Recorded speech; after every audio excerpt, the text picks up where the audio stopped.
ஸ்ரீ சுந்தரகாண்டம் 53வது சர்க்கம். ஹனுமான் இலங்கையை எரித்தல். இவ்வாறு தன் நோக்கத்தை நிறைவேற்றிய அந்த சக்தி வாய்ந்த வானரர் இலங்கை நகரத்தை உற்சாகத்துடன் நோக்கி தான் அடுத்து என்ன செய்ய வேண்டும் என்று சிந்தித்தார். இங்கே நான் இன்னும் செய்ய வேண்டியது என்ன மீதமிருக்கிறது? என்ன செய்தால் இந்த அரக்கர்களுக்கு இன்னும் அதிக துன்பத்தை விளைவிக்க முடியும்? அசோகவனம் அழிக்கப்பட்டு விட்டது. சக்தி வாய்ந்த அரக்கர்கள் கொல்லப்பட்டு விட்டார்கள். சேனையின் ஒரு பகுதி அழிக்கப்பட்டு விட்டது. கோட்டையை அழிப்பதை மட்டும்தான் இன்னும் நான் செய்யவில்லை. அதிக முயற்சியின்றியே என்னால் கோட்டையை அழிக்க முடியும். என் நோக்கமும் நிறைவேறிவிடும். என் முயற்சிகளின் அளவிற்கு பலன்கள் இருக்கும். என் வாளில் எரியும் இந்த நெருப்பு எனக்கு குளிர்ச்சியாக இருக்கிறது. எனவே அதற்கு அந்த மாளிகைகளை உணவாக கொடுத்து அதை நான் போதுமான அளவிற்கு திருப்திப்படுத்த வேண்டும். விரைவிலேயே மின்னலுடன் கூடிய மழைமேகம் போல் ஹனுமான் தன் எரியும் வாளுடன் இலங்கையிலிருந்து எல்லா மாளிகைகளின் உச்சிகளிலும் தாவிச் சென்றார். அச்சமற்ற அந்த வானரர் தன் முன் தெரிந்த வீடுகளை பார்த்தபடியே அரக்கர்களின் ஒரு தோட்டத்து வீட்டிலிருந்து இன்னொரு தோட்டத்து வீட்டிற்கு என்று தொடர்ந்து நகர்ந்தார். அந்த சக்தி வாய்ந்த துணிவு மிக்க ஹனுமான் வாயு வேகத்தில் உற்சாகத்துடன் பிரகஸ்தனின் மாளிகைக்கு சென்று அதற்கு தீ வைத்தார். அங்கிருந்து அவர் மகாபார்ஸ்வனின் மாளிகைக்கு சென்று அதற்கு தீ வைத்தார். அதன் ஜுவாலைகள் பிரளய கால நெருப்பை ஒத்திருந்தன. வானரர்களின் தலைவரான அந்த உயர்ந்த பிரகாசமான வானரர் பிறகு வஜ்ரதம்ஷன், சுகன், சாரணன், இந்திரஜித்தின் மாளிகைகளுக்கு சென்று அவற்றுக்கு தீ வைத்தார். பிறகு அவர் ஜம்புமாலி, சுமாலி ஆகியோரின் வீடுகளுக்கு தீ வைத்தார். மாளிகைகளின் வரிசையில் நகர்ந்தபடி அந்த ஒளி பொருந்திய வானர தலைவர் சூரியசத்ரு, ஹம்சவகர்ணன், ரஸ்மிகேது, தம்ஷன், ரோமசன், யுத்தோன்மத்தன், மத்தன், துவஜக்ரீவன், பயங்கரமான வித்யுஜிவன், ஹஸ்திமுகன், கராளன், பிசாசன், சோனிதாக்ஷன், கும்பகர்ணன், மகாராக்ஷன், யமசத்ரு, பிரம்மசத்ரு, தீயவனான நிகும்பன், நராந்தகன் மற்றும் கும்பன் ஆகியோரின் வீடுகளுக்கு ஒவ்வொன்றுக்காக சென்று தீ வைத்தார். ஆனால் விபீஷ்ணரின் வீட்டை அவர் தொடவில்லை. அந்த புகழ்பெற்ற வானரர் எல்லா வீடுகளையும் அவற்றின் வசித்த செல்வம் மிக்கவர்களின் சொத்துக்களையும் எரித்து விட்டார். மற்ற எல்லோருடைய மாளிகைகளையும் எரித்த பிறகு அந்த வீரம் மிகுந்த வானரர் ராவணனின் அரண்மனையை வந்தடைந்தார். மேரு மற்றும் மந்திரமலையை ஒத்திருந்த விலை உயர்ந்த கலையம்சம் கொண்டிருந்த பொருட்கள் நிறைந்த முத்துக்கள் முதலான நவரத்ன கற்களால் அலங்கரிக்கப்பட்டிருந்த எல்லா மாளிகைகளையும் விட உயர்ந்திருந்த அந்த மாளிகைக்கு சென்றதும் வீரம் மிகுந்த அந்த வானரர் அந்த மாளிகைக்கு தன் வாளின் நுனியால் தீ வைத்துவிட்டு மிகுந்த மகிழ்ச்சியுடன் பிரளய காலத்து மேகத்தின் முழக்கம் போன்ற ஒரு உரத்த கர்ஜனை செய்தார்.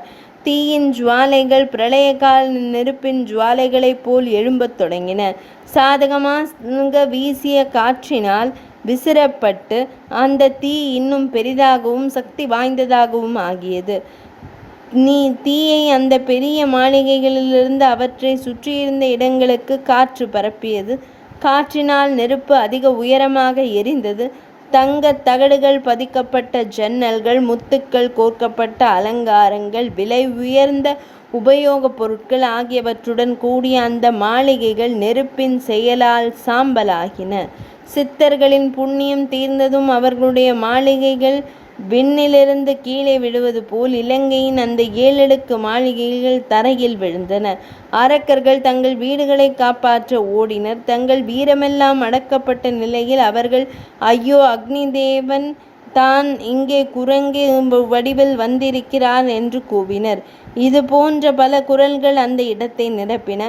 மிரண்டு போன சில அரக்கர்களும் அரக்கிகளும் கூச்சலிட்டபடியே கலைந்த கூந்தல்களுடன் தங்கள் குழந்தைகளை கையில் ஏந்தியபடி தங்கள் மாளிகைகளின் மேல் மாடங்களிலிருந்து வேகமாக கீழே இறங்கினர்.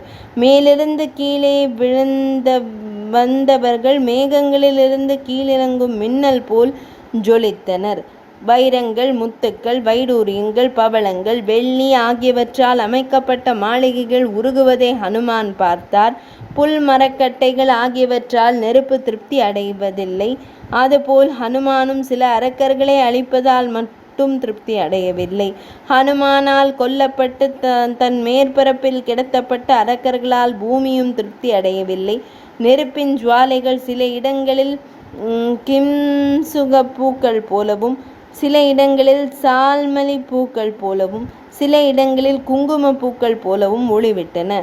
திரிபுரம் சிவபெருமானால் அழிக்கப்பட்டது போல் பெரும் வல்லமை கொண்ட அந்த வானர வீரரால் இலங்கை நகரம் சாம்பலாக்கப்பட்டது. வல்லமை கொண்ட ஹனுமானால் மூட்டப்பட்ட தீ இலங்கை நகரம் முழுவதும் எல்லா இடங்களிலும் பரவிய பின் இலங்கை நகரம் அமைந்திருந்த திரிகூட மலையின் உச்சிக்கு மேல் உயர்ந்த ஜுவாலைகள் எழும்பியது. காற்றினாலும் அரக்கர்களின் உடல்களில் இருந்த கொழுப்பினாலும் பெரிதாக்கப்பட்ட அந்த நெருப்பு எல்லா வீடுகளுக்கும் பரவியது. அதன் ஜுவாலைகள் பிரளய கால தீயை போல் வெண்ணெய் முட்டும் அளவிற்கு உக்கிரமாக எழும்பின. இலங்கை முழுவதும் பரவிய அந்த நெருப்பு கோடி சூரியர்களைப் போல் ஒளிவிட்டு இடிகள் மோதி கொள்வது போன்ற பல ஒலிகளை உண்டாக்கியது. அது அண்டம் முழுவதையுமே உடைக்கப் போவது போன்ற தோற்றத்தை உண்டாக்கியது. மலை உச்சியில் எரிந்த நெருப்பின் ஜுவாலைகள் கிம்சுக மரத்தின் மலர்களைப் போல் தோன்றின. எல்லாவற்றையும் எரித்த பின் தீ தணியத் தொடங்கிய போது பெருமளவிலான புகை வானம் வரை எழும்பி மேகங்களுடன் கலந்து நீல நிற அல்லி பூக்களின் வண்ணத்தை அடைந்தது. மொத்த நகரமும் அதன் வீடுகள், மரங்கள், உயிரினங்கள் அனைத்துடனும் சேர்ந்து ஒன்றாக எரிந்ததை பார்த்த பல அரக்க தலைவர்கள் ஒன்றாக கூடி தங்களுக்குள் இவ்வாறு பேசிக்கொள்ள துவங்கினர். இவன் விண்ணுலகங்களின் அரசனான வஜ்ராயுதம் கொண்ட இந்திரனா, தர்மத்தின் கடவுளான யமனா, கடல்களின் அரசனான வருணனா, அல்லது காற்று கடவுளான வாயு தேவனா?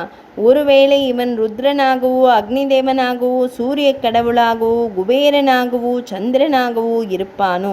இது குரங்கல்ல, மரணமே ஒரு வடிவெடுத்து வந்திருக்கிறது. நான் முகம் கொண்ட இவ்வுலகின் நாயகரான பிரம்மதேவரின் பெரும் கோபம்தான் அரக்கர்களை மொத்தமாக அழிப்பதற்காக ஒரு குரங்கின் வடிவெடுத்து வந்திருக்கிறதோ?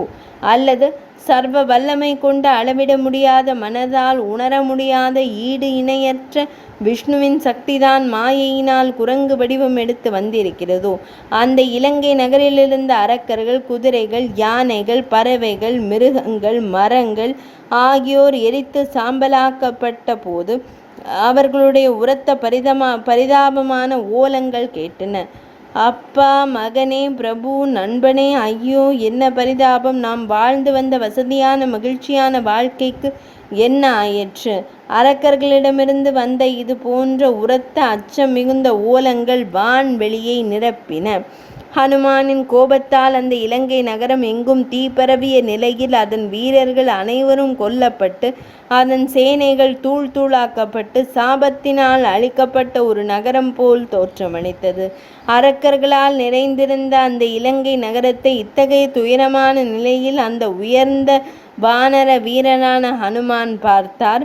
கடவுளின் கோபத்தால் உலகம் அழிவு நிலைக்கு கொண்டு செல்லப்பட்டது போல் அவரால் மூட்டப்பட்ட தீயால் அந்த நகரம் அழிவதை அவர் பார்த்தார். அவர் இதுவரை காட்டுப்பகுதிகளை அங்குள்ள எல்லா மரங்களுடனும் அழித்து விட்டார். உயர்ந்த நிலையில் இருந்த பல அரக்கர்களை போரில் கொன்றுவிட்டார். அவர் மூட்டிய தீ இலங்கையில் இருந்த மாளிகைகளின் பல வரிசைகளை விழுங்கிவிட்டது. இலங்கையை எரித்த பிறகு வாயுவின் குமாரனான ஹனுமான் சற்று நேரம் அமைதியாக இருந்தார். தன் வாள் எரிந்து கொண்டிருந்த நிலையில் திரிகூட மலையின் சிகரம் ஒன்றின் மீது நின்று கொண்டிருந்த அந்த வீரமுள்ள வானரர் கதிர்களால் சூழப்பட்ட சூரியன் போல் இருந்தார். அந்த காட்டின் எல்லா மரங்களையும் அழித்த பிறகு, பலம் மிகுந்த அரக்கர்களை கொன்ற பிறகு, அரக்கர்களின் பல மாளிகைகளுக்கு தீயிட்ட பிறகு, அந்த உன்னத ஆத்மா இப்போது தன் மனதில் ராமரை தியானித்தார்.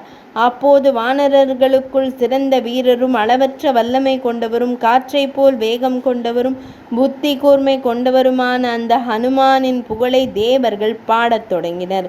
காடுகளை அழித்து அரக்கர்களை கொன்று இலங்கை நகரை எரித்த பின் அந்த உயர்ந்த வானரர் ஒளி துலங்க நின்றார். வானர இனத்தின் மிக உயர்ந்தவரான அந்த சக்தி வாய்ந்த வானரர் இலங்கை நகரம் முழுவதையும் எரித்த பின் தன் வாளை கடலில் தோய்த்து அதிலிருந்த தீயை அணைத்தார். உயர்ந்த வானரரான ஹனுமானை பார்த்து எல்லா உயிரினங்களும் பிரளயகால நெருப்பை பார்த்தது போல் நடுக்கம் கொண்டன. அந்த தருணத்தில் தேவர்கள், மாமுனிவர்கள், கந்தர்வர்கள், வித்யாதரர்கள், நாகர்கள், யக்ஷர்கள் மற்றும் பல உயர்ந்தவர்கள் மிகவும் மகிழ்ச்சி அடைந்தனர். 53வது சர்க்கம் நிறைவடைந்தது.